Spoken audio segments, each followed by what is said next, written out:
And good afternoon, JC here from Bangkok. I'm in Prakanong, a district in Bangkok, one of many, in a city of about 9 million people, just enjoying a mocha. A nice mocha, and it is fantastic. The coffee in Bangkok, in fact, the coffee and the beer, all at very reasonable prices. I want to talk to you about accommodation and living in Bangkok. I've had the pleasure of being here for the last 2 years. I have been upwards of 100 hotels in the time I was touring around Asia, and certainly in Bangkok has been probably the majority of those in Thailand. I have rented a condo for a 1-year lease through an agent. I've had short-term accommodation, week on week, week on week off, month on month off. So I've had pretty much the whole gambit of accommodation, both hotel, lease and rental. So I want to give you a few insights into, obviously getting accommodation in Bangkok. Now, obviously, if you're only going to be here for a week, you can get a hotel, no problem. If you decide to come here a little bit longer, you can choose websites like Airbnb or Booking.com, Trip.com, and you can get accommodation for anywhere up to a month or longer. If you want to go even longer than that, you may want to consider a lease. There are only probably one or two positives in getting a lease in Bangkok as opposed to other countries is that you can have all your stuff in one place.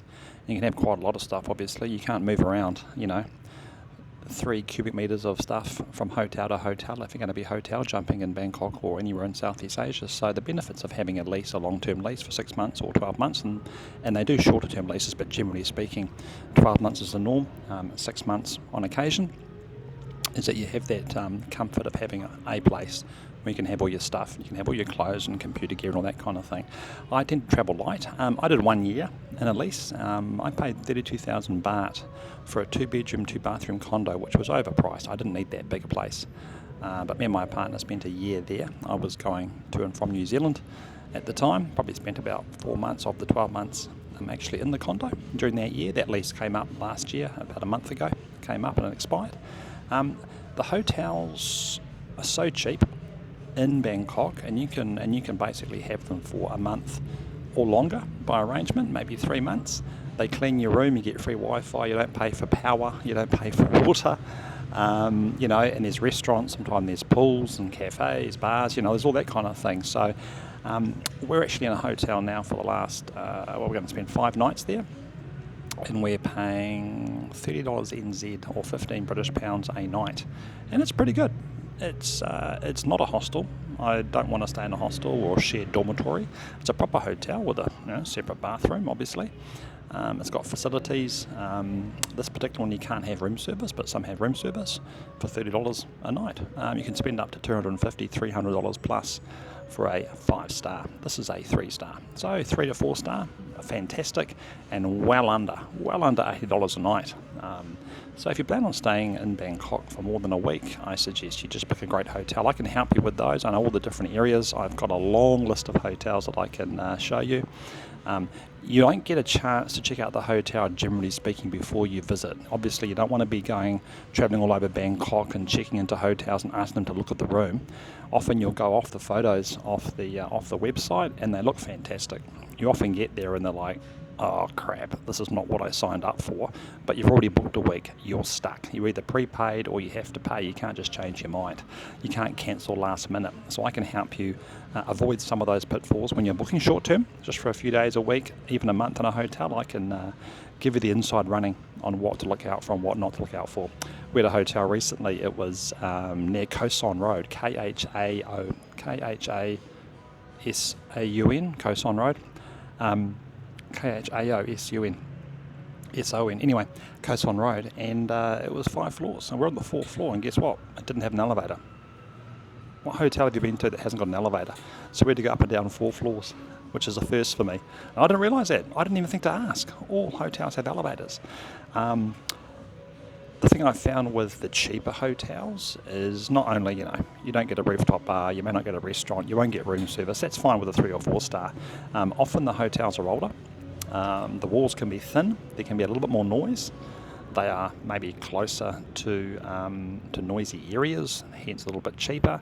Obviously, you kind of get what you pay for. So there's that fine line between getting a nice 3-star, maybe 4-star hotel in a good area with good facilities. So tell me what you're after and I can certainly help you out. As for leases, like I said, there's really no need unless you have a family or a large group and you need multiple rooms in the same area, but you can get family rooms in hotels anyway. Or if you want to stick here for a year, the thing with agents, and this is probably true for agents all over the world, not just Bangkok, Thailand, I've had the same experiences in New Zealand, I've had the same experiences all over the world, is the agents are working for the landlord, the owner. You come second. So when there's something that's not working, it can often be quite a mission to get that thing working again. What are you going to do? You're signed up for a year, you've paid your deposit, they've got your money, they hold the power, and that's really annoying. I had a bad experience with the last condo we had in Bangkok, and I refused. I mean, we had problems with the laundry which never got fixed, the washing machine. I had the extractor that didn't work. We had air conditioning that wasn't clean, that was supposed to be cleaned, and they couldn't prove that they cleaned it, and they said they did. They had no receipts. Calls went unanswered. It was a nightmare. But when they're holding 3,000 of your dollars, and you've signed a 1-year lease, you're screwed, and they know that, and that really annoys me. So I won't be getting an agent. I've had commercial experiences with agents. I've had commercial property in New Zealand and several commercial properties, and I won't go through an agent. So what I recommend is if you're looking for a long-term lease, maybe 6 months or longer, anywhere in Asia, find a place that doesn't have an agent, and you can deal with the landlord directly. The last agent that we had, he wouldn't even supply the landlord's details. So who's going to complain to? The agent. And what are they going to do? They're going to protect the landlord. So yeah, let's just say I've had a dozen bad experiences both in Asia and New Zealand, and I won't go through agents again. Even if you're a landlord and you've got a place you want to rent out, the agent's going to be looking after your interests and not your tenants. I'm a good guy. I like to look after my tenants because the tenants are the ones paying me. They're paying my rent or my lease, and the agent takes their fee. So anyway, deal with landlords directly. That's about it. Any questions, come back to me. I look forward to chatting to you soon.